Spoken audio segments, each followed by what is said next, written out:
Hi, for today's video, I'm gonna show you this AirTag. Bumili tayo nito para kay Inoki kasi itong pusa na to lagi kung saan nagpupunta. So, let me show you this one. How to find this. Punta lang tayo sa Find My. And then, pag nandiyan siya, here, ibig sabihin, ito na, malapit na. So, pero pag ilalayo, is lumalayo din yung meter. So, try natin ikabit to sa kanya, sa leeg niya. Ay, sorry.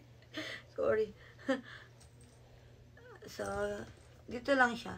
Binili ko lang to sa Shopee, yung lagayan. Kasi napakamahal nito sa Apple Store. Sa Shopee, sobrang mura lang. 100 lang siya. So, ayan. So, kahit saan man siya magpunta, mabilis natin siya mahanap. Kasi nagkaroon na ako ng ganitong pusa before. So, nawala siya after 3 days. Natagpuan na lang namin siyang patay. Tapos, ayan.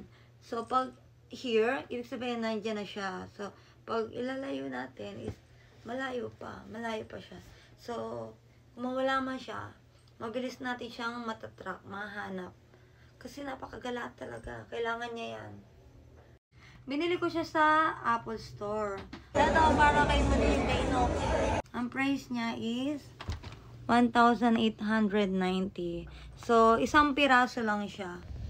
Pwede mo siyang gamitin kahit saan. Pwede mong gamitin sa jowa mo, lagyan mo sa sasakyan niya, or anything na gamit ng mahalaga. So, pag mawala man yung gamit mo, matitrace mo kung nasaan. Yung battery life naman doon niya is good for 1 year na. Yun lang. Thank you.